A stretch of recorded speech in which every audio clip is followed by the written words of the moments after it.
Hello everyone, कैसे हो आप सभी लोग। Myself Nikhil Raj Purohit and I welcomes you to physics by Nikhil Raj. तो हम डिस्कस कर रहे थे 12th का जो मटेरियल है अपने डिस्कस कर रहे थे।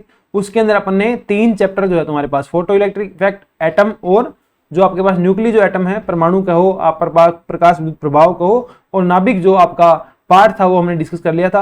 अब हम डिस्कस करने जा रहे हैं इलेक्ट्रोस्टैटिक्स, स्थिर विद्युत की।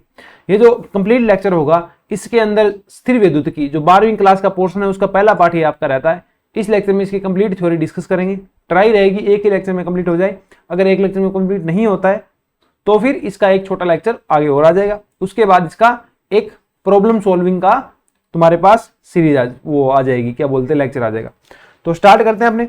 सबसे पहले इसके थोड़े से सिलेबस की बात करें तो सिलेबस आपके पास रहेगा इलेक्ट्रोस्टैटिक्स के अंदर। आप देखो, कुलाम्स लॉ, कुलाम का नियम, सुपरपोजिशन प्रिंसिपल, अध्यारोपण का सिद्धांत। सुपरपोजिशन प्रिंसिपल क्या होता है कि मतलब मान लो एक पॉइंट पे एक आवेश के कारण विभव ये है तो 2 आवेश के कारण कितना होगा, 3 आवेश के कारण कितना होगा, ये होता है आपका सुपरपोजिशन प्रिंसिपल। इलेक्ट्रिक फील्ड, विद्युत क्षेत्र, पोटेंशियल विभव, डाइपोल, द्विध्रुव जो आपके पास होता है वो क्या होता है, गाउस थ्योरम। गाउस ने जो थ्योरम दी थी वो क्या होता है, उसके एप्लीकेशंस क्या होता है। Electric field lines of force, जो आपकी विद्युत क्षेत्र रेखाएं हैं वो क्या होती है। इसी के साथ साथ आपका टोरक, एक डाइपोल को अगर एक इलेक्ट्रिक फील्ड में रख दिया जाए और हो सकता है वो इलेक्ट्रिक फील्ड आपका यूनिफॉर्म हो और हो सकता है नॉन यूनिफॉर्म हो। यूनिफॉर्म मतलब एक समान हो, ठीक है। नॉन यूनिफॉर्म मतलब एक समान नहीं हो। तो दोनों केस के अंदर क्या फोर्स लग रहा होगा उस इलेक्ट्रिक फील्ड के, क्या बोलते हैं, इलेक्ट्रिक डाइपोल के ऊपर, उस इलेक्ट्रिक डाइपोल के ऊपर क्या फोर्स लग रहा होगा। इसी के साथ साथ अपने बात करें कि potential energy of system of charge की, आपके पास एक चार्जेस का सिस्टम है ना, Q1 है, Q2 है, Q3 है, Q4 है।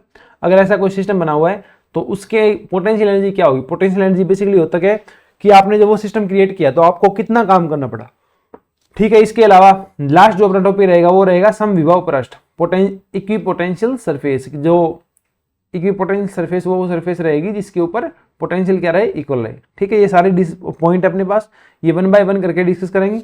और फिजिक्स के अंदर जैसे और बेटर अपने डे बाय डे होते जाएंगे, जितने लेक्चर आते जाएंगे, जितना अपने काम करते जाएंगे, ठीक है ना, तो उतने ही बेटर अपने होते जाएंगे।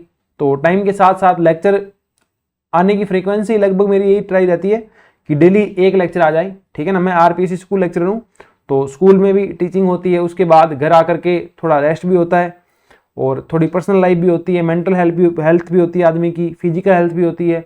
सब कुछ करने के बाद जो थोड़ा टाइम बचता है, मेरे पास जितना टाइम बचता है सारे का सारा टाइम मैं लेक्चर में लगाता हूँ। उसके बावजूद भी हर रोज का एक से ज़्यादा लेक्चर नहीं आ पाता है। तो हो सकता है भविष्य में अपने ये जो फ्रीक्वेंसी है ये इंक्रीज भी करेंगे, डेली के 1 लेक्चर भी आएंगे, डेली के 2 लेक्चर भी आएंगे।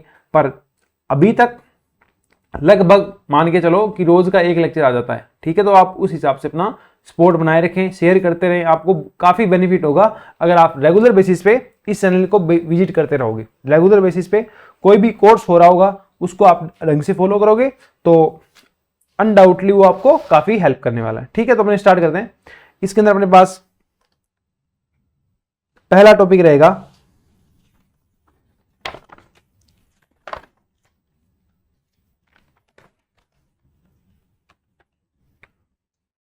पहला टॉपिक है इसके अंदर आवेश के गुणधर्म। काफी बेसिक टॉपिक है, ठीक है। प्रॉपर्टीज ऑफ चार्ज,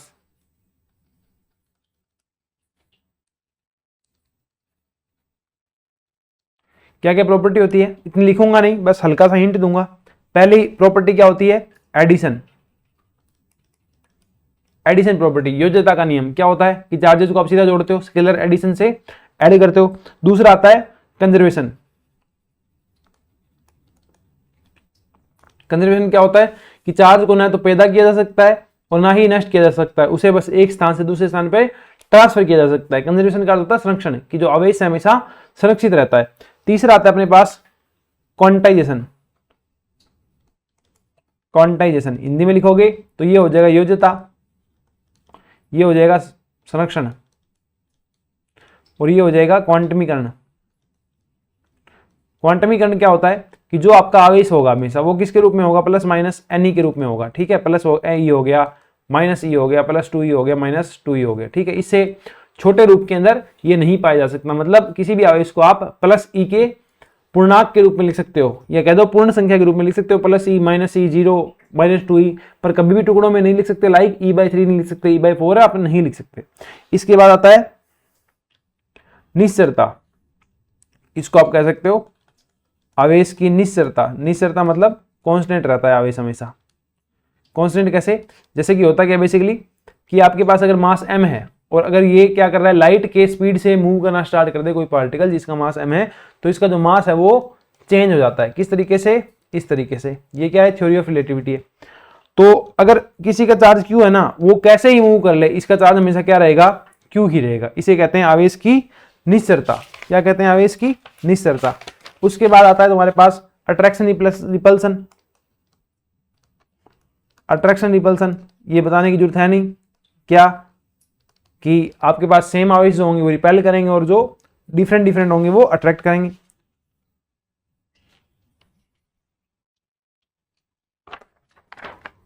उसके बाद अपने पास आता है कूलाम का नियम। बहुत सिंपली अपने इसको पढ़ेंगे क्योंकि ये आप सबको आता है। कूलाम्स लॉ, कूलाम का नियम। कूलाम का नियम क्या कहता है, दो आवेश है, एक Q1 है एक Q2 है, और दोनों के बीच की जो दूरी है वो कितनी है, r है। तो इनके बीच कूलाम बल कितना लगेगा, F बराबर K Q1 Q2 बटा r²। और इसकी जो दिशा है वो क्या होगी, दिशा आप इस तरीके से लिख सकते हो कि इसकी जो दिशा है वो ऐसे आप देखना चाहोगे 1 के ऊपर 2 के कारण कितना लग रहा है, ठीक है। तो इसकी दिशा क्या होगी, r 1 की दिशा में 2 से, मतलब 2 से 1 की तरफ होगी। अगर आप देखना चाहो कि F12 पहले के ऊपर दूसरे के कारण कितना लग रहा है, तो इसकी जो दिशा आएगी वो भी क्या आएगी, R12 आएगी, पहले की ओर दूसरे से लेकर के, ठीक है। ये आपका सदिश रूप में हो जाएगा। और इसे आप थोड़ा सा ऐसे भी लिख सकते हो, जो K है इसका मान होता है 1/4πε0, ये Q1 ये Q2 बटा r²। यहाँ जो K है इसका मान होता है 9 × 10⁹ न्यूटन मीटर स्क्वायर बटा कूलाम स्क्वायर। ये जो ε0 है ये होता है निर्वात की विद्युतशीलता, निर्वात की विद्युतशीलता, विद्युतशीलता, permittivity of space, free space, permittivity of free space. Okay, यहां पे अपने पास विमा वगैरह की बात करें तो वो आप निकाल सकते हैं, ठीक है। बेसिकली अपने जो एक चैप्टर भी आएगा शायद उसके अंदर 11th वाला पोर्शन जब पढ़ेंगे तो उसमें आप विमा निकाल सकते हो। विमा कैसे निकालते हैं, किसी की विमा निकालनी हो, लाइक ε0 की विमा निकालनी हो तो इस फॉर्मूले के अंदर बाकी सारी चीजें आप इधर ले जाएंगे। अगर यहाँ पे करें अपने तो ये क्या बनेगा, ε0 की विमा निकालनी है तो फॉर्मूला बनाओ, क्या बनेगा, Q1 Q2 बटा r²। और ये F, बाकी सारी चीजें मैं स्किप कर रहा हूँ, ठीक है। तो Q1 का क्या होगा 80 एम्पियर गुना टाइम, इसी तरीके से एम्पियर गुना टाइम, तो ये a² t² r² क्या रहेगा L का स्क्वायर, F का क्या रहेगा m1 ml t-2। इसको ऊपर लेके जाओ, सोल्व करो तो ये बनेगा अपने पास m-1 L3 तो L-3 और t-2 और +2 तो +4 और a-2, ठीक है। ये आपके पास किसकी विमा हो जाएगी, ε0 की विमा हो जाएगी। ओके, इससे आगे चलते हैं अपने। जो यहां पे ε0 था किसकी बात हो रही थी, निर्वात के अंदर कूलाम के बल की बात हो रही थी, तो आपके पास ये ε0 आया था। पर अगर यहाँ पे माध्यम होता तो जो ε0 है वो किससे रिप्लेस हो जाता, एप्सिलॉन से रिप्लेस हो जाता। और जो ε0 है इसका मान कितना होता है 8.85 गुणा 10 की घात माइनस 12 होता है। ये कितना होता है 12, ये हो जाएगा कूलाम स्क्वायर बटा न्यूटन मीटर स्क्वायर। एप्सिलॉन यहाँ पे क्या हो जाएगा, माध्यम की विद्युतशीलता, क्या हो जाएगा, माध्यम की विद्युतशीलता। ε0 और एप्सिलॉन में रिलेशन भी होता है, जो होता है एप्सिलॉन बराबर ε0 ε r। याद रखने का तरीका, एप्सिलॉन के साथ कुछ नहीं है बट इसके साथ 0 इसके साथ r है, मतलब सीधा वाला इक्वल टू जिसके नीचे कुछ भी है वो दोनों इधर आ जाएंगे। तो यहाँ पे जो एप्सिलॉन r है वो क्या कहलाता है, वो कहलाता है पैरा विद्युतांक। क्या कहलाता है, पैरा विद्युतांक। एप्सिलॉन r क्या कहलाएगा आपके पास, पैरा विद्युतांक कहलाएगा। ये फॉर्मूला भी आप याद रखें, एप्सिलॉन बराबर ε0 एप्सिलॉन r। ओके, इसके अलावा परिभाषा वगैरह इसकी कुछ नहीं पूछेंगे, बस थोड़ा सा इतना कर सकते हो आप कि जो एप्सिलॉन r है वो क्या हो गया, एप्सिलॉन r है वो हो गया एप्सिलॉन बटा ε0, या इसको आप लिखोगे 1/ε0 बटा 1/ε। तो ये क्या है, निर्वात में कूलाम का नियम, और ये निर्वात ओ माध्यम में कूलाम का बल, तो जो पैरा विद्युतांक है उसको क्या बोल सकते हो आप, निर्वात में कूलाम का बल और माध्यम में कूलाम का बल, उनका अनुपात है वो क्या कहलाता है, पैरा विद्युतांक कहलाता है। ये क्वेश्चन आ सकता है, परिभाषा देके पूछ ले कौन सा सही है। इसके अपने पास नेक्स्ट स्टेप के बाद नेक्स्ट में कुछ बस ज्यादा है नहीं, अपने पास कूलाम के नियम का सदिश रूप है, तो वो कैसे हो जाएगा, F21 2 के ऊपर 1 की वजह से, तो क्या हो जाएगा K Q1 Q2 2 के ऊपर 1 की वजह से, तो ये इस तरीके से आएगा। ये कैप रहेगा जो सिर्फ दिशा बताता है। यहाँ पे R21 क्या है, एक एकांक सदिश है, नीचे क्या आएगा R21 का मापांक का स्क्वायर, ठीक है। अगर इसको आपको सदिश बनाना है तो ये हो जाएगा K Q1 Q2 R21 vector बटा R21 क्यूब, ठीक है। ये सदिश रूप में हो गया, आपके पास सदिश के अंदर कूलाम का नियम हो गया। इसके बाद आपके पास आता है अध्यारोपण का सिद्धांत, जो सेकंड टॉपिक था ना आपके पास, अध्यारोपण का सिद्धांत या प्रिंसिपल ऑफ सुपरपोजिशन, अध्यारोपण का सिद्धांत। मैं दोनों लैंग्वेज इसलिए लिखता हूं ताकि हिंदी मीडियम के बच्चे और इंग्लिश मीडियम के बच्चे नहीं हो आप, ठीक है ना, काफी सीनियर हो, लगभग मेरी एज के या मेरी एज से बड़े ही हो, ठीक है। तो बच्चे शब्द इसलिए निकल जाता है क्योंकि स्कूल में बच्चे बोलते हैं ना, 11th-12th क्लास के बच्चों को बच्चे ही बोलते हैं, तो वहां से कई बार वो शब्द आ जाता है। अध्यारोपण का सिद्धांत, तो ये अपने पास प्रिंसिपल ऑफ सुपरपोजिशन, तो ये क्या होगा, ये ऐसे है कि आपको किसी आवेश के ऊपर बल देखना है कि यहाँ पे कोई आवेश है, उसके ऊपर बल कितना लगेगा। तो सिंपल सी बात है, इस आवेश के ऊपर कुल बल कितना लगेगा, इस आवेश के कारण बल प्लस इसके कारण बल प्लस इसके कारण बल प्लस इसके कारण बल, तो उन सब का सदिश योग आपको करना है। यही क्या है, अध्यारोपण का सिद्धांत है। अब Q के ऊपर Q1 बल लगाएगा और Q के ऊपर Q2 बल लगाएगा, पर Q1 Q के ऊपर बल कितना लगाएगा, Q1 कैपिटल Q के ऊपर कितना बल लगाएगा, ये कभी भी इन दोनों के आपस के बीच की चीजों से निर्भर नहीं करेगा, कभी भी इसमें निर्भर नहीं करेगा कि Q1 जो है आपका Q2 पे कितना बल लगाता है। दोबारा सुनना, Q1 Q2 पे कितना बल लगाएगा, ये कभी भी इस कैपिटल Q पे निर्भर नहीं करेगा, ये हमेशा किस पे निर्भर करता है, यहां से देखो, दोनों के बीच की दूरी पे और आवेश की मात्रा के ऊपर, ठीक है। थोड़ा सा आप ये ध्यान रखेंगे। इसके बाद आता है बहुत सारे आवेश हों, ये तो हो गया किसी एक चार्ज के ऊपर मैंने देख लिया।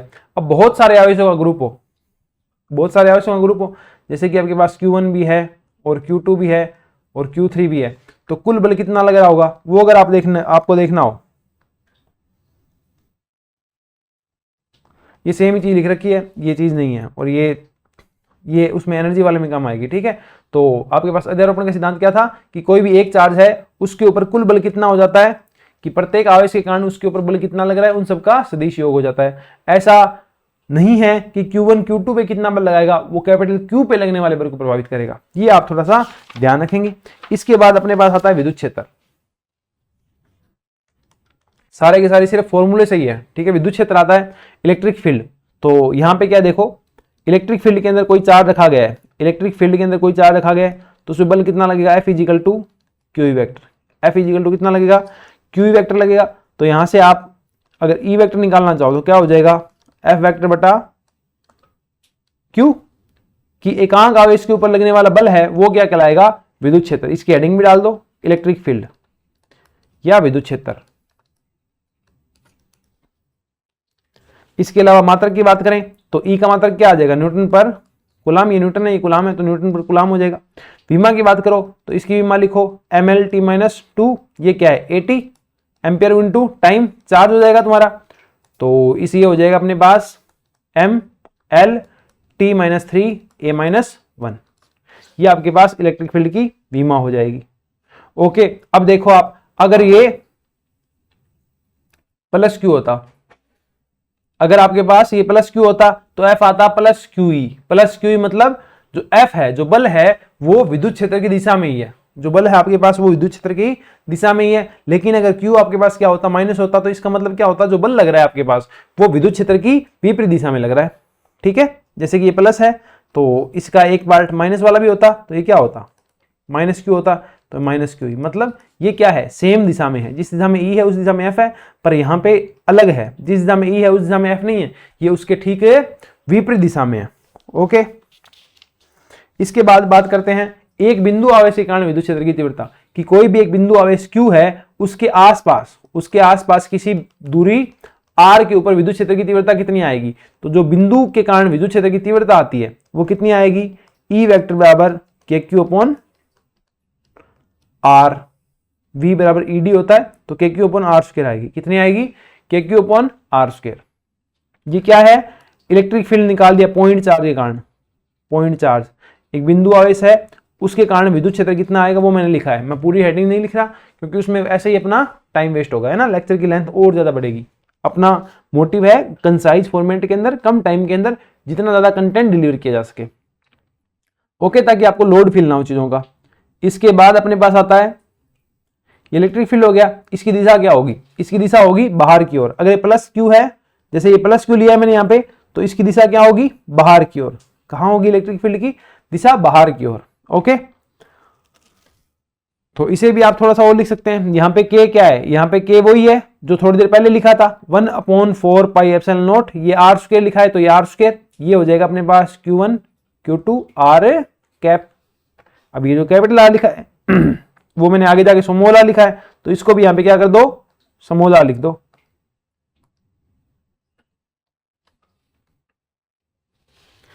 ओके, इससे थोड़ा चले आगे और, ठीक है, इससे थोड़ा और आगे चलते हैं। अगर आप ग्राफ की बात करें तो आप बिंदु आवेश के कारण जो E और R है, E और R है, इसके अंदर ग्राफ कैसे बनेगा। मान लो ये आपके पास क्या है, इधर E है और ये आपके पास क्या है, R है। दोनों में ग्राफ बनाना चाहो आप, दोनों में ग्राफ बनाना चाहो तो वो कैसे बनेगा, वो ग्राफ अपने पास कुछ इस तरीके से बनेगा। अगर आप यही ग्राफ किस में बनाना चाहो, E और 1/r स्क्वायर में, किसे बनाना चाहो, E और 1/r स्क्वायर में, तो 1/r स्क्वायर को समानुपाती है, तो ये आएगा अपने पास बिल्कुल ऐसे। ये किसको दर्शा रहा है, E जो है आपका इलेक्ट्रिक फील्ड जो है वो समानुपाती है किसके, 1/r स्क्वायर के, और सेम की सेम चीज ही ये दर्शा रहा है। इसके बाद आता है बहुआवेशों के कारण निकाय, बहुआवेशों के निकाय के कारण विद्युत क्षेत्र की। बहुत सारे आपके पास चार्जर है, मल्टीपल आपके पास चार्जेज है, उनके कारण किसी पॉइंट के ऊपर आपको इलेक्ट्रिक फील्ड निकालना है, ठीक है ना। Electric field due to multiple charges, तो यहां भी आपका क्या लगेगा, सुपरपोजिशन प्रिंसिपल लगेगा। ये क्या है, electric field due to multiple charges. ऐसे मैं टॉपिक बोल दूंगा, उनको आप नोट डाउन कर सकते हैं ना, लिखने में ऐसे ही टाइम जाएगा उसके अंदर। तो ये यहां पे भी क्या लगेगा, सुपरपोजिशन प्रिंसिपल लगेगा। तो मान लो इलेक्ट्रिक फील्ड अपने पास बहुत सारे अपने पास चार्जेस हैं, ठीक है ना, बहुत सारे अपने पास चार्जेस हैं। तो टोटल इलेक्ट्रिक फील्ड कैसे आ जाए, मतलब Q1 है, Q2 है, ये तो लिखी जा सकती है बात, Q1 है, Q2 है, Q3 है। तो इस एरिया के अंदर टोटल इलेक्ट्रिक फील्ड कितना होगा, इसके कारण इलेक्ट्रिक फील्ड प्लस इसके कारण प्लस इसके कारण। इलेक्ट्रिक फील्ड क्या है, एक वेक्टर राशि है, सदिश राशि है, तो योग हो जाएगा। तो यहां पे क्या आ जाएगा, E1 vector plus E2 vector plus E3 vector. तो ये मान लो K Q1 वेक्टर बटा, अरे सॉरी, Q1 जो है आवेश है, वेक्टर नहीं होगा कभी भी, तो Q1 बटा R1 स्क्वायर, R1 स्क्वायर। इसी तरीके से अपने पास ये आ जाएगा R1 कैप, ठीक है ना, उसके आसपास जो गोला बना है ना उससे बाहर की तरफ रहेगा वो।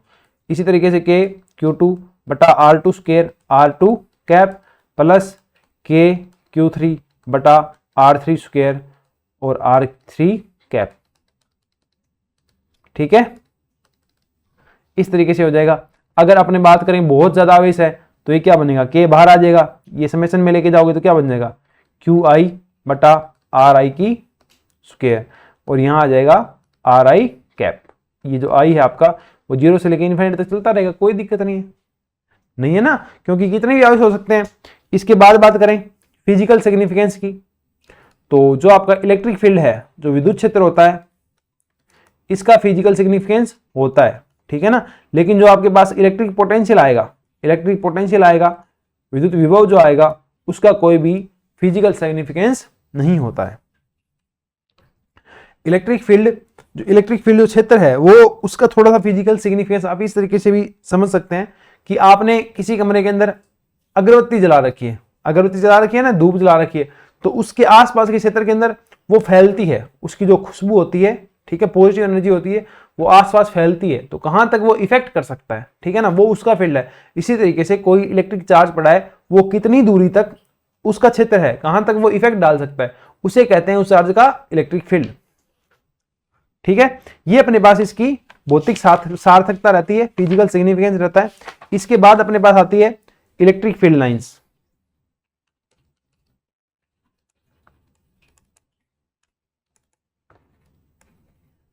इलेक्ट्रिक फील्ड लाइंस, विद्युत क्षेत्र रेखाएं। क्या होती है विद्युत क्षेत्र रेखाएं? देखो, विद्युत क्षेत्र रेखाएं किसको रिप्रेजेंट करेगी? सिंपल सी बात, इलेक्ट्रिक फील्ड को रिप्रेजेंट करेगी।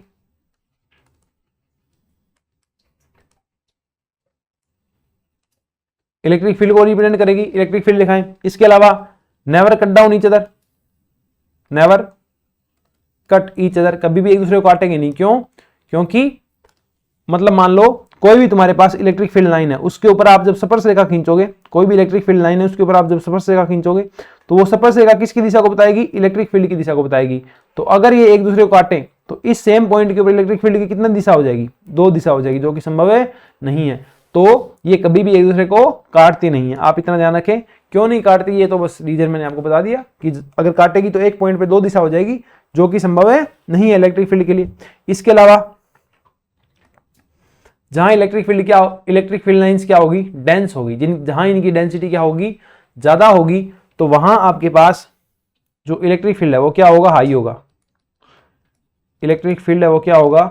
हाई होगा। और जहां ये क्या है? लोअर है, ठीक है ना, रेयरर है, लोअर कह दो आप या रेयरर कह दो, विरल है जहां ये चीज, तो जो इलेक्ट्रिक फील्ड लाइन है वो क्या होगी? इलेक्ट्रिक फील्ड क्या होगा वहां पे? लो होगा। समझ रहे हो ना? मतलब जहां पे डेंस है इलेक्ट्रिक फील्ड लाइन तो वहां इलेक्ट्रिक फील्ड ज्यादा होगा। जहां ये कैसी है? लो रेयरर है, दूर दूर है, तो वहां इलेक्ट्रिक फील्ड आपके पास वो क्या होगा? कमजोर होगा। इलेक्ट्रिक फील्ड कैसा होगा? लो इलेक्ट्रिक फील्ड होगा। इसके अलावा इलेक्ट्रिक फील्ड लाइन जनरेट होती है, तो प्लस चार्ज की बात करें तो ये इसके पास जब आप कोई भी टेस्ट चार्ज, कोई भी परीक्षण आवेश लेके आओगे तो वो उसको क्या करेगा? बाहर की तरफ फेंकेगा। तो इसकी जो इलेक्ट्रिक फील्ड लाइन है वो कुछ इस तरीके से होगी। आ जाता है क्वेश्चन। नेगेटिव की बात करो तो ये क्या होंगी? अंदर की तरफ आएगी, क्योंकि ये परीक्षण आवेश को अपनी तरफ खींचेगा। तो ये लो, ये नेगेटिव की तरफ जा रही है भाई। इसके अलावा बात की जाए, इसके अलावा अपने और बात करें तो ये कोई प्लस चार्ज है और ये माइनस चार्ज है, तो इलेक्ट्रिक फील्ड लाइन कैसे होगी? प्लस से निकलेगी और माइनस में जाकर के घुस जाएगी।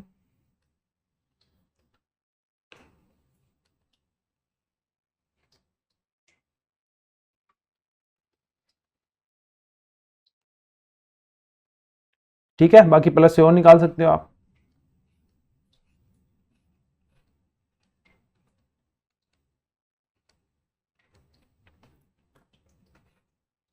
और ये इसके अंदर की तरफ आ रही है।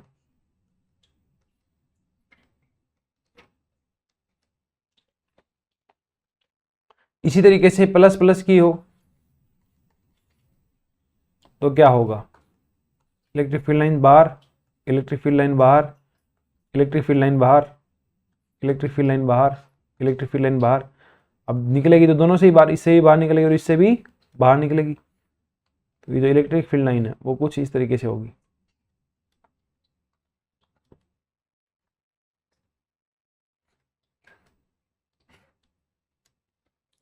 इस तरीके से अपने पास इलेक्ट्रिक फील्ड लाइन होगी। प्लस की कौन सी होगी, माइनस की कैसी होगी, वो आप देख सकते हो। ठीक है, अब ये बताने की जरूरत तो नहीं है, पर लिखवा देता हूँ फिर भी। ये क्या है? एक समान विद्युत क्षेत्र रेखाएं हैं जिनकी दिशा भी समान है और परिमाण भी समान है। ये लगभग बराबर है, ठीक है ना, थोड़ा सा डायग्राम बनाने में आगे पीछे हो जाता है। अब ये क्या है? परिमाण तो नियत है पर दिशा इनकी नियत नहीं है। ये जब इस तरीके से जा रही होंगी तो, और इनके लिए दोनों चीजें नियत नहीं है, ना इनकी दिशा नियत है ना इनका प्रमाण नियत है। ओके, कुछ भी नियत नहीं है इसके अंदर। और ये तो इलेक्ट्रिक फील्ड लाइन को रिप्रेजेंट भी नहीं कर सकता, तो इसको दोबारा बनाओ।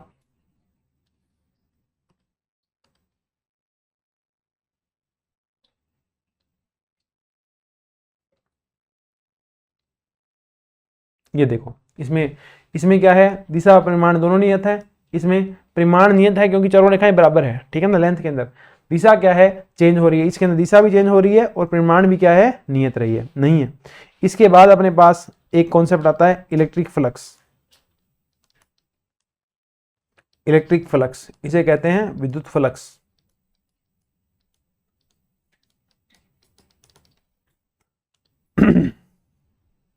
देखो इलेक्ट्रिक फ्लक्स या विद्युत फ्लक्स क्या होता है कि तुमने विद्युत क्षेत्र के अंदर क्या रख दी, कोई शीट रख दी। कोई शीट क्या रख दी, जैसे इलेक्ट्रिक फील्ड था तो यहां आपने कोई शीट क्या रख दी, लंबवत रख दी।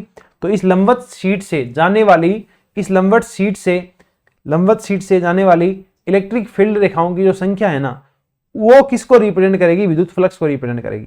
ठीक है, इसे आप लिखते हो फाई ई बराबर integration of E vector dot D A vector. कि मान लो वो उसका एक छोटा सा पार्ट क्या था, डी ए था, तो उसका फिर क्या हो जाएगा, क्लोज इंटीग्रल हो जाएगा।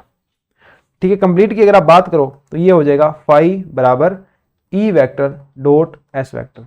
यहां ये क्या है, अदिश गुणनफल है, तो यहां ये क्या हो जाएगा, ई एस कोस थीटा। यहां पे थीटा क्या है, जो इलेक्ट्रिक फील्ड है, तथा जो आपके पास एरिया वेक्टर है, एरिया यूनिट वेक्टर होता है ना, जैसे ये एरिया है तो इसका यूनिट वेक्टर कहां होगा, इससे जस्ट आगे, इसके जस्ट सामने परपेंडिकुलर। तो ये उस इलेक्ट्रिक फील्ड तथा उस एरिया के जो एकांक सदिश होगा, ठीक है, उनके बीच में क्या है, आपके पास एंगल कितना है, थीटा है, कोण कितना है, थीटा है। तो विद्युत फ्लक्स भी आप इस तरीके से निकाल सकते हैं। थोड़ा सा एंगल समझाऊं इसके अंदर, तो ये इस तरीके से हो जाएगा कि मान लो ये आपके पास क्या है, इलेक्ट्रिक फील्ड है,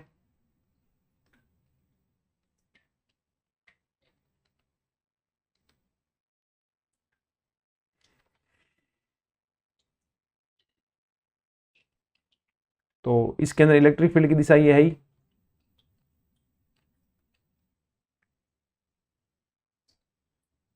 और इसका एकांक सदिश कहाँ होगा, इस दिशा में होगा। तो इन दोनों के बीच जो एंगल बन रहा है वो कितना है, थीटा है। तो आपके पास जो ई है वो क्या रहेगा, जो फाई ई है वो क्या रहेगा, ई एस कोस थीटा। क्या रहेगा, ई एस कोस थीटा अपने पास। इसके बाद अपने पास इनमें अलग अलग केस बना सकते हो। यदि थीटा क्या हो, 0 हो, थीटा क्या हो, 90 हो, थीटा क्या हो, 180 हो, ये तीनों केस आप खुद से लिख सकते हो। थीटा 0 तो कोस 1, थीटा 90 तो कोस 0, और थीटा 180 तो कोस -1। ये तीनों चीज आप यूज ले सकते हो। अब आप एक यहाँ पे देखो, अगर थीटा का मान क्या हो, 0 से 90 के बीच हो, 0 से 90 के बीच हो, तो तुम्हारे पास विद्युत फ्लक्स कैसा होगा, विद्युत जो फ्लक्स है वो कैसा होगा, धनात्मक होगा। ठीक है, 90 से आप ज़्यादा आगे जाते हो, उसके अंदर सेकेंड क्वाड्रेंट में जब जाओगे तो कोस का मान ऋणात्मक, तो जो विद्युत फ्लक्स है वो कैसा हो जाएगा, ऋणात्मक हो जाएगा।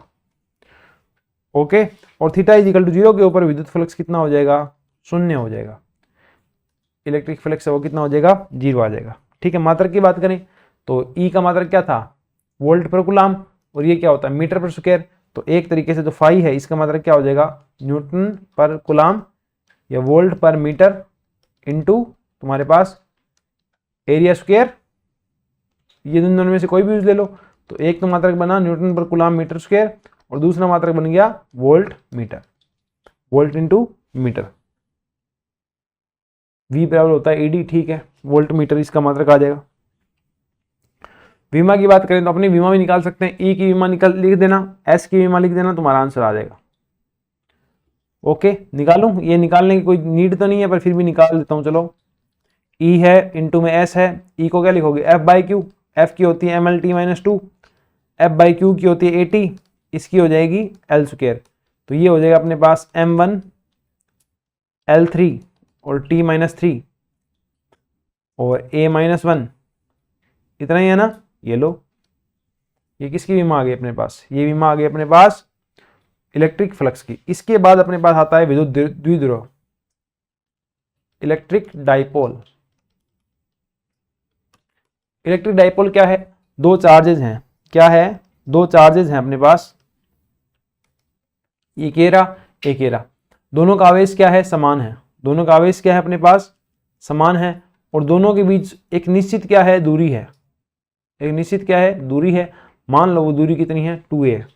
मोस्ट ऑफ केसेस के अंदर आपको बुक में 2a ही लिखा मिलता है, तो अपने 2a भी मान सकते हैं। ये कोई बड़ी बात नहीं है, आप a भी मान सकते हो, b भी मान सकते हो, c भी मान सकते हो, कोई दिक्कत नहीं। 2a तो जो इसका डाइपोल मोमेंट डिफाइन किया जाएगा पी वेक्टर, वो कैसे होगा, Q2a। कैसे लिखा जाएगा, एक आवेश का परिमाण गुणा दोनों आवेशों के बीच की दूरी, ये क्या बनेगा, डाइपोल मोमेंट, इसका द्विध्रुव आघूर्ण।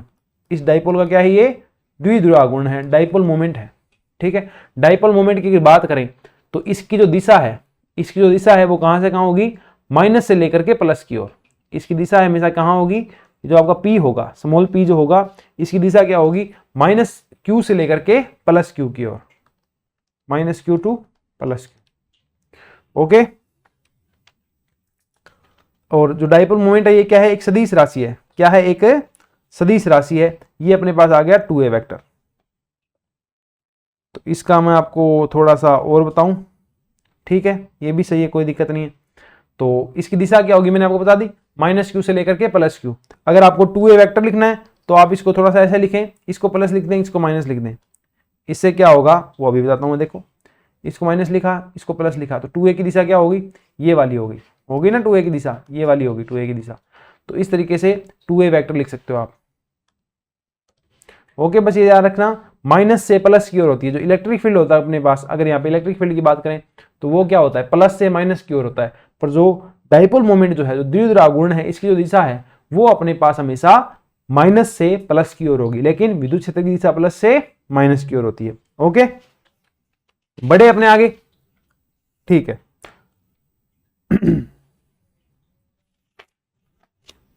यहां पे एक टर्म और आती है, एक आता है आदर्श द्विध्रुव। आदर्श द्विध्रुव, आदर्श कोई चीज नहीं होती, एग्जिस्ट ही नहीं करती, सिर्फ कल्पना की जा सकती है। आदर्श द्विध्रुव के अंदर क्या होगा, जो आवेश होगा वो लगभग कितना होगा, अनंत होगा। और जो बीच की दूरी है आपके पास, जो आपने यहाँ पे 2a ली है, वो लगभग कितनी हो जाएगी, ऑलमोस्ट 0 के इक्वल होगी। जो चार्ज होगा उसका मान इनफाइनाइट, और ये लगभग 0। ओके, ये आ गया अपने पास द्विध्रुव आघूर्ण तक अपने डिस्कस कर लिया है। इसके बाद आती है विद्युत द्विध्रुव के कारण विद्युत क्षेत्र की तीव्रता। ये आपके पास इलेक्ट्रिक डाइपोल है, आपके पास क्या है, विद्युत द्विध्रुव है। इसके कारण आप ये बताइए कि जो विद्युत क्षेत्र की तीव्रता है वो कितनी आएगी। आ जाओ वो देखते हैं। तो यहां पे अपने पास नया टॉपिक है विद्युत द्विध्रुव के कारण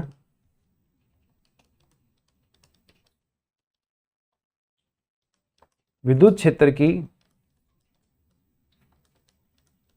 तीव्रता। देखो अपने पास ये माइनस Q है, ये प्लस Q है।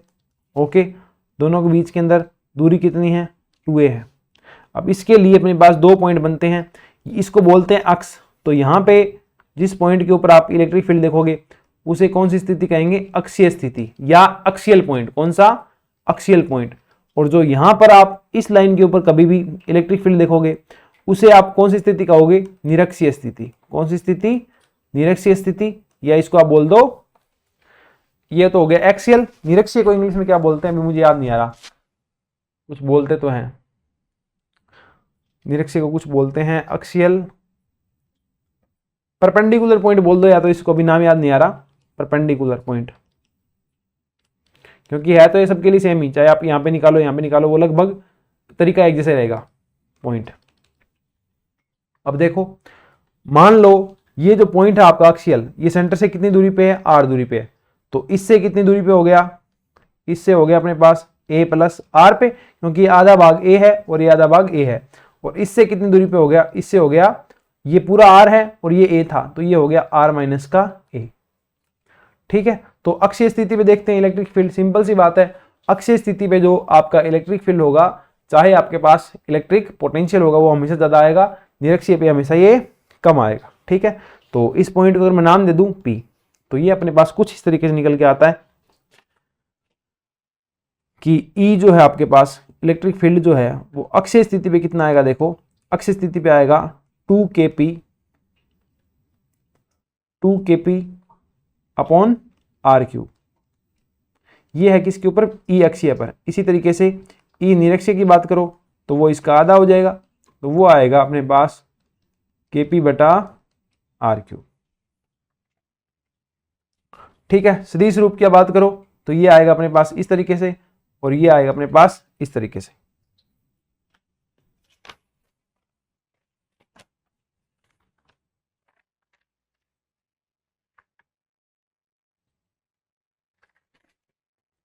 दिशा आपको थोड़ी सी देखनी हो तो आप ऐसे समझो कि प्लस क्यू चार्ज इसके ऊपर कितना बल लगाएगा, प्लस क्यू चार्ज इस पे जितना बल लगाएगा और माइनस क्यू चार्ज इस पे जितना बल लगाएगा, दूरी किसकी ज्यादा है, इसकी ज्यादा है, तो इसका जो इलेक्ट्रिक फील्ड होगा वो क्या होगा, इस पे कम प्रभावित करेगा। इसको समझ रहे हो ना, माइनस क्यू वाला कम प्रभावित करेगा, प्लस क्यू वाला ज्यादा प्रभावित करेगा, तो ये इसको कहां धक्का देगा, दूर धक्का देगा। कहां धक्का देगा, दूर धक्का देगा।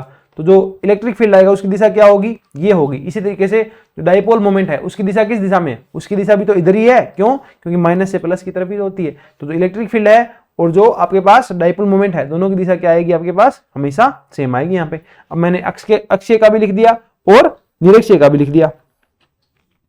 अब बात आती है, नया टॉपिक आता है अपने पास। नेक्स्ट टॉपिक है, एक समान विद्युत क्षेत्र के अंदर आपने डाइपोल को रख दिया तो क्या होगा। तो ये नया टॉपिक हो जाएगा, electric dipole, E dipole in electric dipole in uniform field.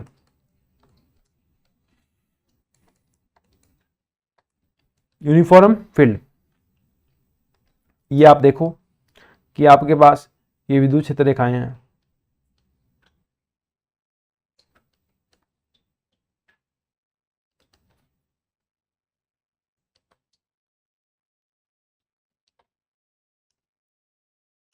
विद्युत क्षेत्र रेखाएं आपके पास, तो इसमें डाइपोल कुछ इस तरीके से पड़ा है, मान लो, ठीक है। तो ये अपने पास पॉइंट है प्लस क्यू, ये अपने पास है पॉइंट है माइनस क्यू। इन दोनों पॉइंट के बीच की जो दूरी है वो आपके पास है 2a, और जो डाइपोल है जो इलेक्ट्रिक फील्ड के डायरेक्शन से कितना कोण बना रहा है, थीटा कोण बना रहा है। कितना बना रहा है, थीटा कोण बना रहा है, ठीक है। तो आप ये चेक करें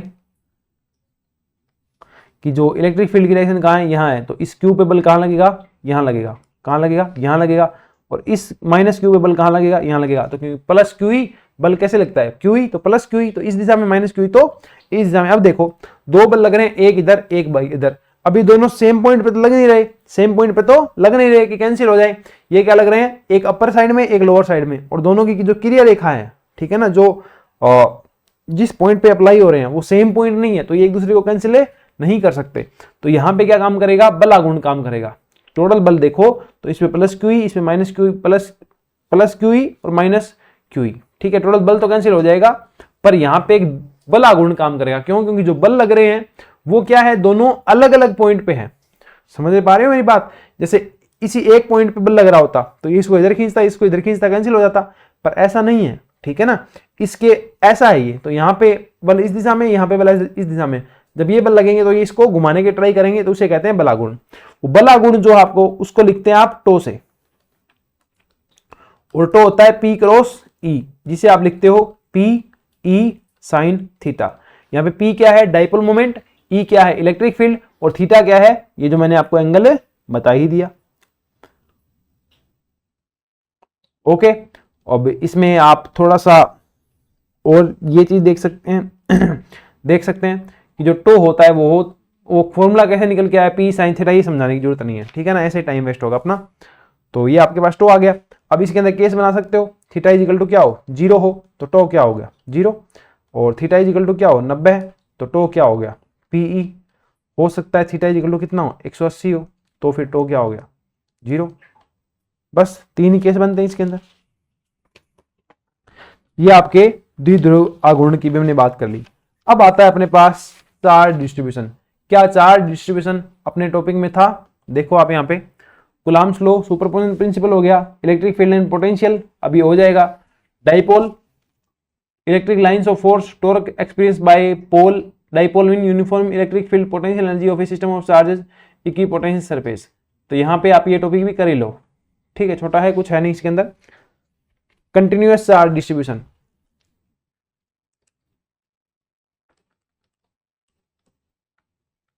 कंटिन्यूअस चार्ज डिस्ट्रीब्यूशन, सतत आवेश वितरण, सतत आवेश वितरण। अब देखो हो सकता है आवेश जो है वो इस तरीके से ना हो कि ये Q1 है, ये Q2 है, ये Q3 है, Q4 है, ये Q5, ऐसे ना हो। वो क्या हो, सतत हो। जैसे कि एक धातु की सतह है, उसके ऊपर आवेश दिया गया है, इस तरीके से आवेश हो। तो ये जो सतत आवेश वितरण है, ये जो धातु की सतह पे हमने ऐसे आवेश दिया है, ये कितनी तरीके से दिया जा सकता है? ये आपको 3 तरीके से दिया जा सकता है। मैं यहीं पे इसको समझा देता हूं। पहला होता है रेखीय आवेश वितरण, दूसरा होता है, पहला हो जाएगा रेखीय, दूसरा क्षेत्रफल वाला है जिसे कहते हैं पृष्ठीय आवेश वितरण। तो ये हो जाएगा लीनियर चार्ज डिस्ट्रीब्यूशन, ये हो जाएगा अपने पास surface charge distribution, linear charge distribution, surface charge distribution, और ये हो जाएगा वॉल्यूम चार्ज डिस्ट्रीब्यूशन। तो ये हो जाएगा आयतनिक आवेश घनत्व या आयतन आवेश घनत्व। रेखीय के अंदर क्या होगा, एक रेखा है, उसके ऊपर क्या है, चार्ज डिस्ट्रीब्यूटेड है। ठीक है, मान लो इसकी लंबाई क्या है, L है, और इसके ऊपर कुल चार्ज कितना है, Q है। तो इसका रेखीय आवेश घनत्व किस तरीके से दिया जाएगा, लैम्डा से दिया जाएगा। क्या दिया जाएगा, लैम्डा से दिया जाएगा। वो कहलाएगा Q/L। यहाँ पे लैम्डा क्या है, रेखीय आवेश घनत्व। ठीक है, लीनियर चार्ज डेंसिटी।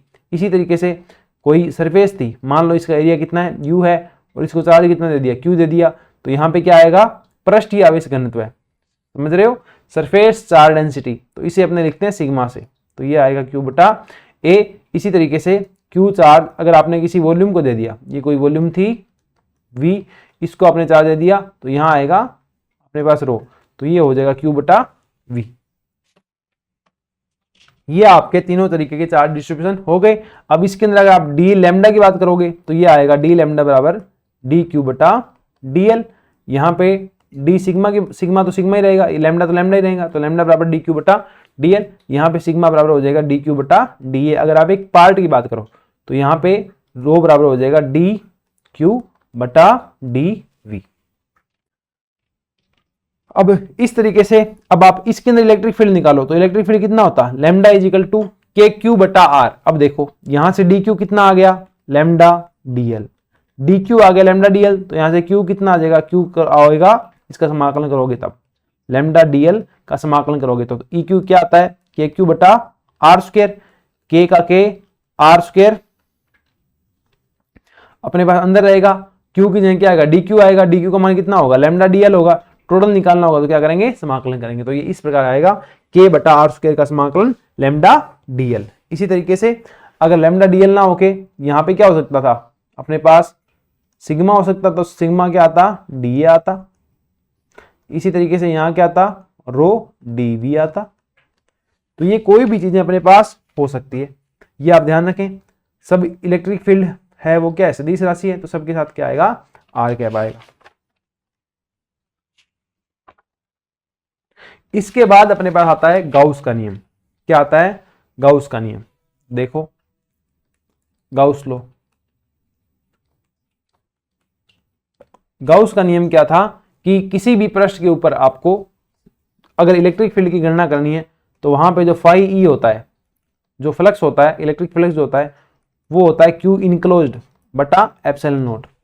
ठीक है, कोई भी सरफेस है उससे जाने वाले फ्लक्स की गणना करनी है तो आपको क्या चाहिए, उस पृष्ठ के अंदर, उस आयतन के अंदर कितना आवेश समाहित है, ठीक है, कितना आवेश क्लोज्ड है उसके अंदर, और वो डिवाइड बाय निर्वात की विद्युतशीलता के रूप में, इनका रेशियो के रूप में प्रभावित किया जा सकता है। क्या, जो फ्लक्स है वो, देखो कोई भी आपके पास सरफेस है, कोई भी वॉल्यूम है, उससे निकलने वाला जो टोटल फ्लक्स होगा, इलेक्ट्रिक फ्लक्स होगा, वो कितना होगा, Q इनक्लोज्ड बटा एप्सिलॉन नॉट होगा। जो यहाँ पे Q इनक्लोज्ड क्या है, उस सरफेस या उस वॉल्यूम के अंदर कितना चार्ज समाहित है, और एप्सिलॉन नॉट क्या है आपके पास, निर्वात की विद्युतशीलता, इनके रेशियो के रूप में रहेगा। और मान लो ये आपका क्या हो, कोई मीडियम हो, अगर मीडियम होगा तो ये कैसे चेंज हो जाएगा, फाई ई बराबर Q इनक्लोज्ड बटा एप्सिलॉन। ठीक है, अब गाउस के नियम के अंदर कुछ ना कुछ चीजें आप तुम्हें माननी पड़ेगी। कुछ क्या मानना है कि जो आपका एक तो सरफेस होता है, जो आप सरफेस मानोगे, गाउसियन सरफेस मानते हो, ठीक है ना, गाउस की आकृति मानते हो, वो सरफेस कैसा होना चाहिए, सिमेट्रिकल होना चाहिए। कैसा होना चाहिए, सिमेट्रिकल होना चाहिए, समरूप होना चाहिए। जो आप क्षेत्रफल मानते हो कैसा होना चाहिए, समरूप होना चाहिए। बस अब इसके एक्सपेरिमेंट है, क्या है, एक्सपेरिमेंट्स। एक्सपेरिमेंट मतलब एप्लीकेशन कह सकते हो आप, एप्लीकेशन कि गाउस के लॉ के एप्लीकेशन है कि उनको यूज करके अपने किस किस के लिए इलेक्ट्रिक फील्ड बता सकते हैं। तो पहला आता है आपके पास अनंत रेखीय, अनंत रेखीय तार है, अनंत रेखीय तार के कारण विद्युत क्षेत्र, इनफाइनाइट लीनियर वायर अपने पास, उसके कारण इलेक्ट्रिक फील्ड है वो कितना आएगा। तो जैसे ये इनफाइनाइट वायर हो गया, ठीक है, इनफाइनाइट वायर हो गया, इसके कारण किसी इससे दूर है एक r दूरी पे कोई पॉइंट स्थित है, उसके ऊपर आपको इलेक्ट्रिक फील्ड की गणना करनी है। तो वो जो इलेक्ट्रिक फील्ड है वो कितना आएगा 2k लैम्डा बटा r, कितना आएगा 2k लैम्डा बटा r आएगा वो, ठीक है। दिशा की बात करें तो कैसा आएगा r कैप आएगा, तो ई वेक्टर कितना आ गया 2k लैम्डा बटा r, 2k लैम्डा बटा r। इसी तरीके से अपने पास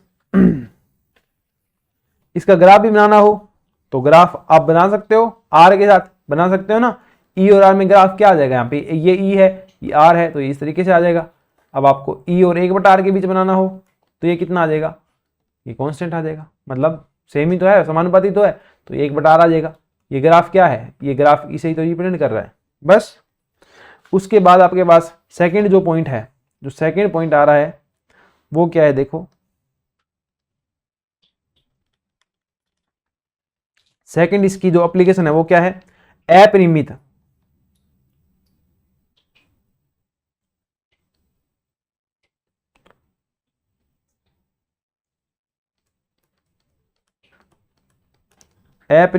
समरूप आवेशित अचालक परत के कारण, इंग्लिश में बता दूंगा इसको, अचालक परत के कारण इलेक्ट्रिक फील्ड। तो ये क्या है अपने पास, इनफाइनाइट आपके पास सिमेट्रिकल इंसुलेटेड अचालक या कुचालक आपके पास लेयर थी, उसके कारण इलेक्ट्रिक फील्ड कितना आता है। ये आपके पास क्या थी, एक लेयर थी, ओके, जिस पे चार्ज है डिस्ट्रीब्यूटेड है, प्लस प्लस कर दो सब जगह। इस चार्ज के कारण जो पॉइंट, कोई दूर पॉइंट है, और वो पॉइंट मान लो कितनी दूरी पे, r दूरी पे, तो इस पॉइंट के ऊपर इलेक्ट्रिक फील्ड कितना आएगा, जब इसके ऊपर आवेश घनत्व कितना है, पृष्ठ आवेश घनत्व होगा, क्योंकि एक प्लेट है, अचालक प्लेट है, परत है, तो इस पे जो पृष्ठ आवेश घनत्व आपका कितना है, सिग्मा है। तो यहां पे आपके पास जो इलेक्ट्रिक फील्ड आएगा वो इलेक्ट्रिक फील्ड कितना आएगा, वो इलेक्ट्रिक फील्ड आपके पास हमेशा रहेगा sigma upon 2 epsilon not. Sigma यहाँ पे क्या है, इसका पृष्ठ आवेश घनत्व है, सिग्मा क्या है, पृष्ठ आवेश घनत्व है। आपको मैंने अभी बताया था ना पीछे, आवेश घनत्व की जब बात कर रही थी, 3 तरीके का वो था अपने पास, सिग्मा अपॉन 2 एप्सिलॉन नॉट था, और ये हो जाएगा अपने पास एन कैप। एन कैप का मतलब इससे दूर की तरफ है, जैसे ये प्लेट है ना, तो इस पॉइंट के ऊपर जो इलेक्ट्रिक फील्ड होगा वो कहाँ होगा, इससे दूर की तरफ। सिंपल सी बात, यहाँ आवेश लेके आओगे, प्लस चार्ज लेके आओगे, तो ये प्लस चार्ज को क्या करेगा, रिपेल करेगा, दूर भेजेगा, तो ये आपके पास इलेक्ट्रिक फील्ड आ गया। अब यहां पर अपने पास 2 चीजें और आती है, 2 चीजें वो क्या है वो देखो, वो 2 चीजें हैं अपने पास,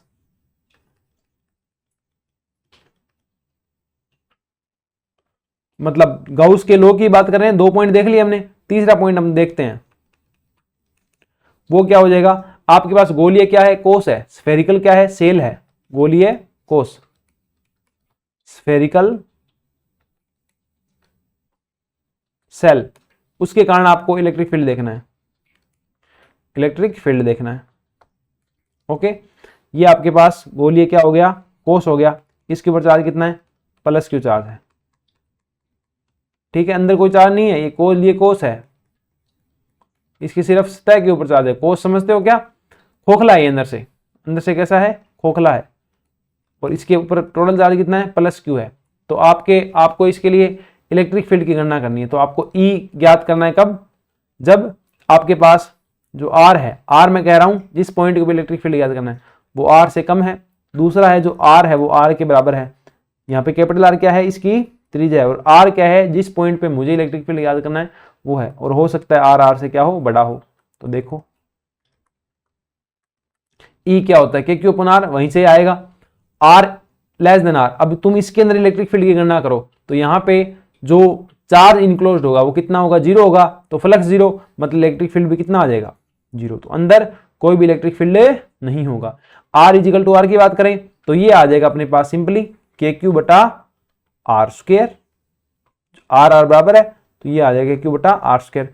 और जब जो कैपिटल आर है वो आर से क्या है, बड़ा है, बाहर की बात करो तो इसके ऊपर जो प्लस क्यू चार्ज है वो पूरा का पूरा इसके अंदर क्या हो गया, इनक्लोज्ड हो गया। तो ये आ जाएगा आपके पास के क्यू बटा आर का स्क्वायर। सबकी दिशा कहाँ होगी, बाहर की तरफ होगी।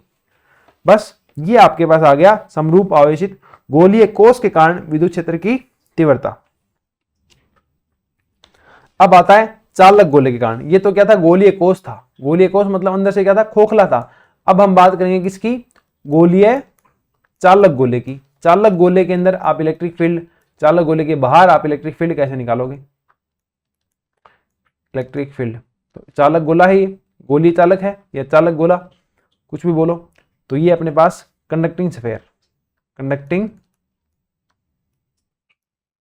स्फीयर। थोड़ी सी यहां से तुम गणना करने भी सीख जाओगे। अब जो इसके अंदर पूरे पॉइंट के ऊपर चार्ज डिस्ट्रीब्यूटेड है, टोटल चार्ज की बात करें तो कितना है, प्लस क्यू है। इसकी त्रिज्या की बात करें तो वो कितनी है, आर है। तो अब देखो इलेक्ट्रिक फील्ड निकलेगा 3 पॉइंट के लिए। पहला R is less than R, दूसरा R is equal to R, और तीसरा R is greater than R. अब देखो R is equal to R की बात करो तो सारा का सारा चार्ज कहाँ होगा, गोले के अंदर ही होगा, गोले के अंदर होगा। तो सरफेस के ऊपर जो इलेक्ट्रिक फील्ड आएगा वो कितना आ जाएगा, ई इज इक्वल टू के क्यू अपॉन आर स्क्वायर, ये आपका आर कैप। इसी तरीके से बाहर निकालोगे इलेक्ट्रिक फील्ड, तब भी सारा का सारा चार्ज कहाँ है, सरफेस के अंदर है। जो अपने गाउसियन सरफेस बनाएंगे उसके अंदर इलेक्ट्रिक फील्ड आ जाएगा। तो वो कितना होगा, ई बराबर के क्यू अपॉन आर स्क्वायर, ये आ गया आर कैप। अब जब आर क्या है, लेस देन है ना, तो अपने का क्या आएगा, ई इज इक्वल टू के क्यू डैश बटा आर का स्क्वायर आर कैप। अब क्यू डैश देखो क्या है, जब आपने गाउसियन सरफेस तीसरे पहले केस के लिए बनाओगे कि जब इसके अंदर कोई पॉइंट है तो देखो सारा चार्ज इनक्लोज हुआ ही नहीं है। तो कितना चार्ज इनक्लोज हुआ है, क्यू चार्ज इनक्लोज होता कब, जब आप कितनी वॉल्यूम लेते, 4/3 पाई आर क्यूब लेते। क्यू डैश इनक्लोज होगा कब, जब आप कितनी वॉल्यूम इनक्लोज कर पाए, इतनी वॉल्यूम इनक्लोज कर पाए। ठीक है ना। तो अनुपात लो, इनका अनुपात लोगे तो आप देखोगे कि जो क्यू डैश है वो कितना है, आर क्यूब, क्यू बटा आर क्यूब है। तो ये जब आप मान रखोगे यहाँ पे, ये जब आप मान रखोगे तो ये कितना बनेगा, ये बनेगा के q into small r, r cap बटा आर क्यूब। इस तरीके से आपके जो आर लेस देन आर होगा, अंदर के केस की आप बात करो तो वहां पे जो इलेक्ट्रिक फील्ड है वो किस तरीके से दिया जाएगा, के क्यू आर बटा क्यू आर क्यूब।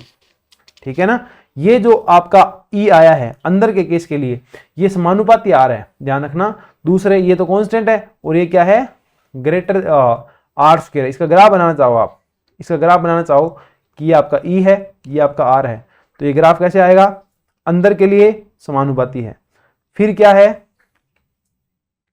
कांस्टेंट हो गया, और उसके बाद 1/r स्क्वायर के हिसाब से चला। तो ये जो आपका पॉइंट है, ये कौन सा पॉइंट है, r equal to r point है। यहाँ पे जो ई था वो क्या था, समानुपाती r था। यहाँ पे जो ई था वो समानुपाती 1/r स्क्वायर था। ओके।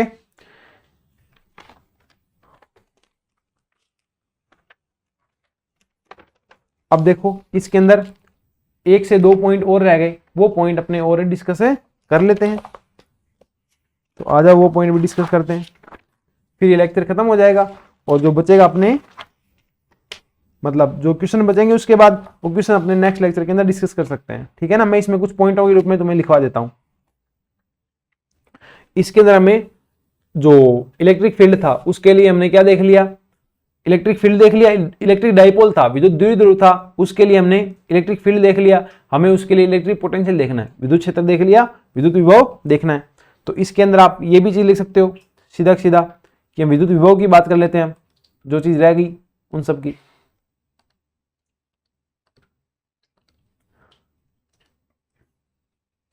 विद्युत विभव, इलेक्ट्रिक पोटेंशियल। जो इलेक्ट्रिक पोटेंशियल है वो कैसे डिफाइन किया जाएगा, अपने पास V इजिकल टू के क्यू अपॉन आर, के क्यू अपॉन आर। और ये क्या है, एक अदिश राशि है। विभव क्या है, अदिश राशि है, जिसका कोई भी फिजिकल मीनिंग, भौतिक अर्थ इसका है नहीं, फिजिकल मीनिंग इसका है नहीं। इसको एक लिखने का तरीका, ये होता है माइनस का डेल वी बराबर होता है ई। अगर 1D की बात करो तो ई बराबर आएगा माइनस का dv बटा dr। ठीक है, कि आपको v दे दिया जाए तो आप e निकाल सकते हैं। कैसे? उसका एक बार अवकलन कीजिए, उसके आगे माइनस लगाइए, आपको अपना e मिल जाएगा। अब बात आती है बिंदु आवेश के कारण विभव कितना होगा। ये रहा v बराबर के क्यू बटा r। और एक चीज और भी फॉर्मूला होता है, v बराबर होता है माइनस का e vector dot dl vector. कि आपको जब भी v निकालना होगा तो आपको क्या करना पड़ेगा, e इंटू dl, और उसका क्या करना पड़ेगा, पूरे का समाकलन करना पड़ेगा, तब आप विद्युत विभव की गणना कर सकते हैं। ठीक है, तो बिंदु आवेश के कारण जो v होगा, तो मैं लिख दूं v बिंदु, मतलब बिंदु आवेश के कारण विद्युत विभव कितना होगा, के क्यू बटा r के रूप में होगा। ठीक है, अब बात आती है द्विध्रुव के कारण, तो v द्विध्रुव के कारण कितना होगा, कौन सी अक्षीय कक्षा के ऊपर, निरक्षीय रेखा के ऊपर। निरक्षीय रेखा पे देखो, निरक्षीय रेखा किस प्रकार होती है, दो चार्ज थे, माइनस क्यू प्लस क्यू, ये निरक्षीय रेखा है, तो ये दूरी सेम है, ये दूरी सेम है, ये चार सेम है, ये चार सेम है, तो यहां से देखो तो एक तो आएगा प्लस क्यू, एक आएगा माइनस क्यू, एक आएगा प्लस के क्यू अपन आर, एक आएगा माइनस के क्यू अपन आर। निरक्षीय के ऊपर विद्युत विभव कितना हो जाएगा, जीरो हो जाएगा। तो विद्युत क्षेत्र जीरो क्यों नहीं हुआ, विद्युत क्षेत्र इसलिए नहीं हुआ क्योंकि उसकी दिशा थी, दिशा होने के कारण एक का बल लग रहा था इधर, एक का बल लग रहा था इधर, मतलब विद्युत क्षेत्र लग रहा था इधर, तो वो कैंसिल नहीं हो पाए। जबकि इसमें क्या है, अदिश राशि है, तो इस पॉइंट के ऊपर इसका प्रभाव प्लस वाला, इसका प्रभाव माइनस वाला, तो टोटल जीरो। तो निरक्ष के ऊपर जीरो, और v क्या आ जाएगा, अक्षीय के ऊपर, अक्षीय के ऊपर आप इसकी वैल्यू आएगी, जो आप लिख सकते हैं वो होगी के पी कोस थीटा बटा आर स्क्वायर, के पी कोस थीटा बटा आर स्क्वायर। ठीक है, आपने इलेक्ट्रिक फील्ड लिखा था, उसके लिए अक्षय के लिए वो आपके पास आया था 2kp अपॉन आर क्यूब और kp अपॉन आर क्यूब।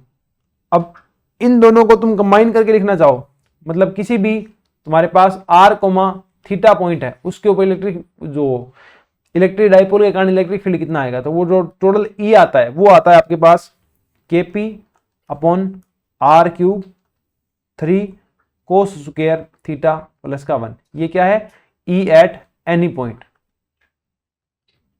किसी भी पॉइंट के ऊपर, किसी भी पॉइंट के ऊपर आपको इलेक्ट्रिक फील्ड देखना है ड्यू टू इलेक्ट्रिक डाइपोल, तो वो कितना आएगा, kp upon r cube root of 3 cos square theta plus 1। और इसी तरीके से आपको ये तो आगे इलेक्ट्रिक फील्ड, तो आपको अगर पोटेंशियल देखना हो तो वो क्या आएगा, किसी भी पॉइंट के ऊपर एनी पॉइंट, वो क्या आएगा, kp upon r square, kp upon r square, साथ में क्या आ जाएगा, कोस थीटा। ओके, अब अपने सारे साथ साथ कवर करते जाएंगे। गोलीय आवेश चालक गोला था, वो चालक था ना, अब इसके लिए इलेक्ट्रिक फील्ड कितना था, इतना था, इलेक्ट्रिक फील्ड कितना था, इतना था। ये मैंने आपको समझाने के लिए लिखा था, तो मैं ये इरेज कर देता हूं।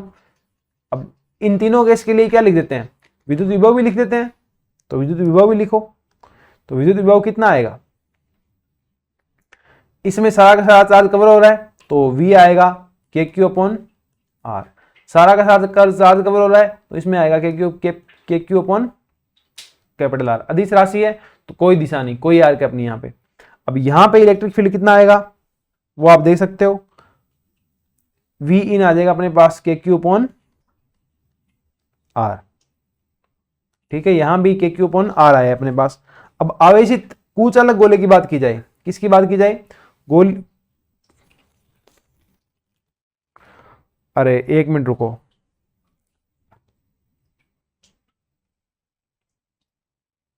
देखो ये जो गोलीय कोश है ना, ये होता है चालक गोला। ध्यान से सुनना मेरी बात, चालक गोला होता है, क्यों, क्योंकि इसके अंदर आवेश जो है वो कहां रहता है, हमेशा सतह के ऊपर रहता है। कहां रहता है, सतह के ऊपर रहता है। तो जो चालक गोला है, चालक गोला की बात करो या गोलीय कोश की बात करो, दोनों के लिए सेम रिजल्ट आएंगे। ठीक है ना, क्योंकि जो चालक होता है उसके जो आवेश होता है वो हमेशा सतह के ऊपर रहता है। अब ये जो गोलीय अचालक गोला है, ये कौन सा गोला है, अचालक है, नॉन कंडक्टिंग। अब नॉन कंडक्टिंग होगा ना, तो चार्ज क्या रहेगा, पूरी तरह डिस्ट्रीब्यूट रहेगा, उसके कारण जो इलेक्ट्रिक फील्ड होगा वो ऐसा आएगा। ठीक है ना, ये थोड़ी सी गलती हो गई, उसके लिए मैं माफी चाहता हूं।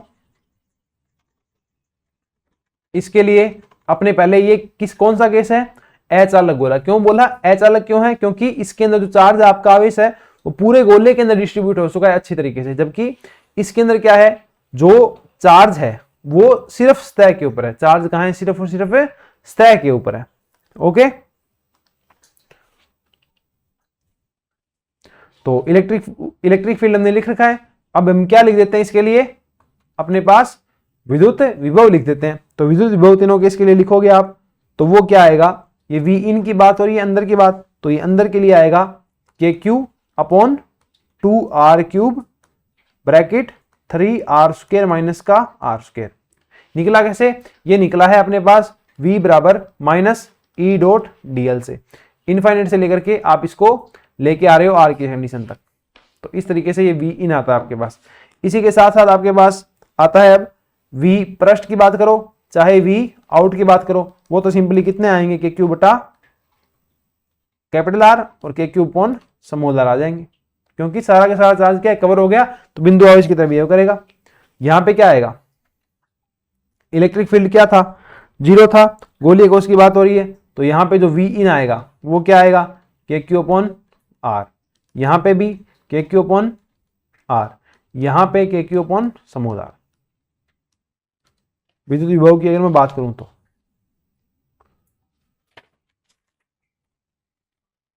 फ्लक्स वगैरह का हमने देख लिया, विद्युत द्विध्रुव का हमने देख लिया। अब हमें देखना है द्विध्रुव की विद्युत स्थितिज ऊर्जा। हमें क्या देखना है? द्विध्रुव की विद्युत स्थितिज ऊर्जा। इसके अलावा और कुछ था नहीं, वो आगे आ जाएगा। और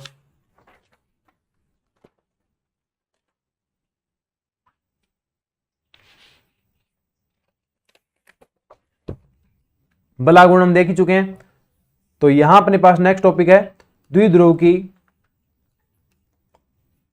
की विद्युत स्थितिज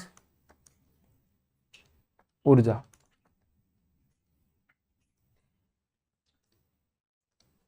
द्विध्रुव की विद्युत स्थितिज ऊर्जा है, ये कितनी होगी?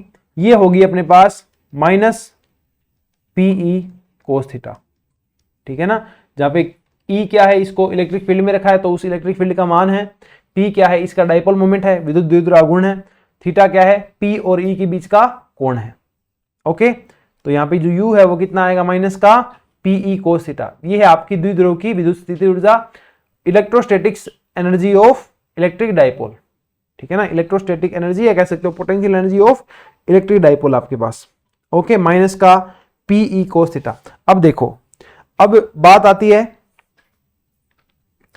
कि बल आघूर्ण जो आप निकालोगे, बल आघूर्ण कितना होगा? बल आघूर्ण कितना है आपको पता ही है, E equal to pE sine theta है ना। अब ये पी कोस थीटा कैसे आया? ये होता है, मतलब मान लो आप द्विध्रुव को कहां घुमा रहे हो? θ1 से θ2 कोण पे घुमा रहे हो, तो आपको कितना काम करना पड़ेगा? वो इस द्विध्रुव की स्थितिज ऊर्जा के रूप में संचित हो जाएगा। तो θ1 से θ2 घुमाना है, और ये कितना है? Tau d theta. Tau d theta आपको काम करना पड़ेगा। बल के विरुद्ध काम करते हो तो एफ डी एक्स आता है, अगर बल आघूर्ण लग रहा है और इसके विरुद्ध काम करोगे तो ये कितना आएगा? टो डी थीटा आएगा। ओके, तो θ1 से θ2, टो जो है, टो का मान क्या था? P E cos theta, P sine theta, sorry P sine theta D theta. करो इसका अवसमाकलन, कोस साइन थीटा क्या होगा? माइनस का कोस थीटा, माइनस का कोस थीटा, θ1 से θ2, तो ये बनेगा अपने पास पीई कोस θ1 माइनस का कोस θ2। ये कब काम करना पड़ेगा? जब आप किसी द्विध्रुव को किसी इलेक्ट्रिक फील्ड में θ1 से θ2 पर घुमा रहे हो, है ना। कोई आपके पास इलेक्ट्रिक फील्ड प्रेजेंट है और उसमें आप द्विध्रुव को θ1 से θ2 पे घुमा रहे हो, तो आपको u बराबर पीई कोस θ1 माइनस का कोस θ2 काम करना पड़ेगा। ओके,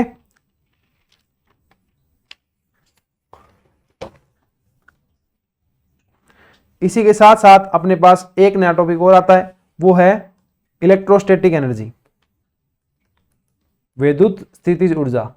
लास्ट टॉपिक है इस चैप्टर का, विद्युत स्थितिज ऊर्जा, इलेक्ट्रोस्टैटिक एनर्जी।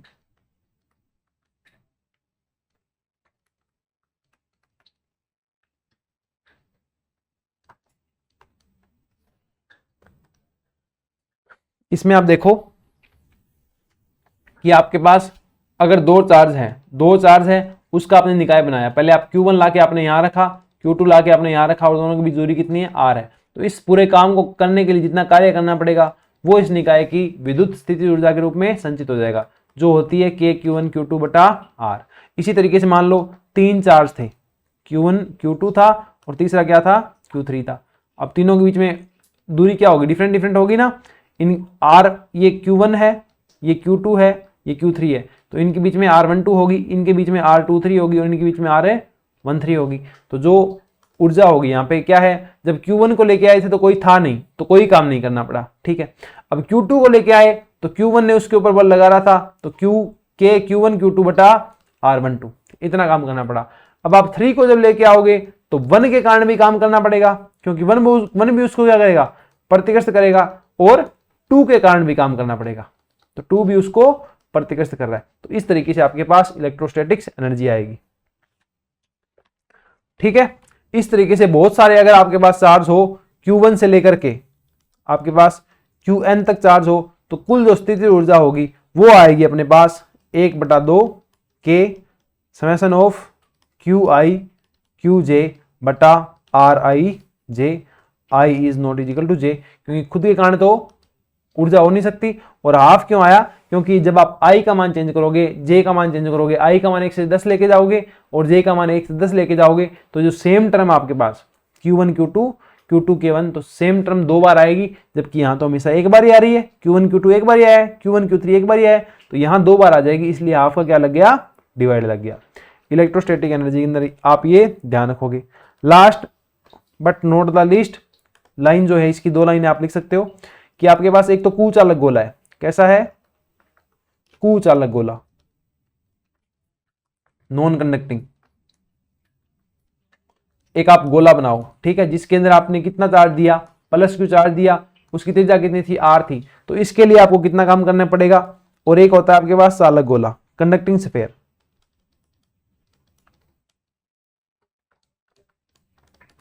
कंडक्टिंग स्फीयर ये बनाओ। इसको भी ऊपर कितना चार्ज है आपके पास टोटल, +Q, और इसकी त्रिज्या कितनी है, R। तो इसके लिए आपको कितनी ऊर्जा देनी पड़ेगी या कितना काम करना पड़ेगा वो आप देख सकते हो। तो जो आपके पास चालक वाला होगा वो आएगा 1/2 KQ² बटा R। जो चालक गोला है इसे आप क्या कह सकते हो, गोलीय कोष भी कह सकते हो। क्यों, क्योंकि कोष के अंदर भी जो सारा चार्ज होता है वो कहाँ होता है, सरफेस के ऊपर। तो जो चालक गोला है उसके अंदर भी सारा चार्ज कहाँ होगा, सरफेस के ऊपर होगा। कुचालक के अंदर क्या होगा, सारा का सारा चार्ज कहाँ जाता है, अंदर भी रहता है, जबकि यहाँ सिर्फ कहाँ रहेगा, सरफेस पे रहेगा, ठीक है। तो यहाँ कितना रहेगा, 3/5 KQ² बटा R। तो जो कुचालक गोला होगा उसके लिए आपकी जो U होगा वो कितना आएगा, U बराबर, या कितना काम करना पड़ेगा, कितनी एनर्जी संचित होगी, वो आएगा 3/5 KQ² बटा R। जबकि चालक गोले के लिए कितना आएगा, U बराबर W बराबर 1/2 KQ² बटा R। ये आपके पास जो पहला चैप्टर था हमने उसकी कंप्लीट थ्योरी डिस्कस कर ली है, फॉर्मूले डिस्कस किए हैं। हम उनका डेरिवेशन डिस्कस नहीं कर सकते, क्योंकि डेरिवेशन कभी भी एग्जाम में नहीं आता है, ठीक है। अब इसके क्वेश्चन अपने थोड़े ज्यादा डिस्कस कर लेंगे, मेरी ट्राई रहेगी। बाकी में 20 डिस्कस किए थे ना, तो इसके अंदर एटलीस्ट अपने 30 क्वेश्चन डिस्कस कर लें, और सारे के सारे क्वेश्चन अच्छे क्वेश्चन हो, ठीक है, जहां से आपको काफी कुछ सीखने को मिले। ओके, तो आप इन सारे फॉर्मूलों को नोट डाउन करोगे, ये पूरा का पूरा लेक्चर आप नोट डाउन करोगे। होपफुली आपको ये सारा का सारा कंटेंट है वो समझ में आया होगा। इसे आप अपने दोस्तों के साथ शेयर कीजिए, ज़्यादा से ज़्यादा सपोर्ट कीजिए, लाइक कीजिए, शेयर कीजिए, सब्सक्राइब कीजिए। मिलते हैं नेक्स्ट लेक्चर के अंदर। नेक्स्ट लेक्चर में क्या हो रहा होगा, हम क्वेश्चन डिस्कस कर रहे होंगे, ठीक है। तो बाय बाय, टेक केयर, मिलते हैं नेक्स्ट लेक्चर में। अच्छे से अपनी पढ़ाई को चलाते रहें, रेगुलर बेसिस पर पढ़ें।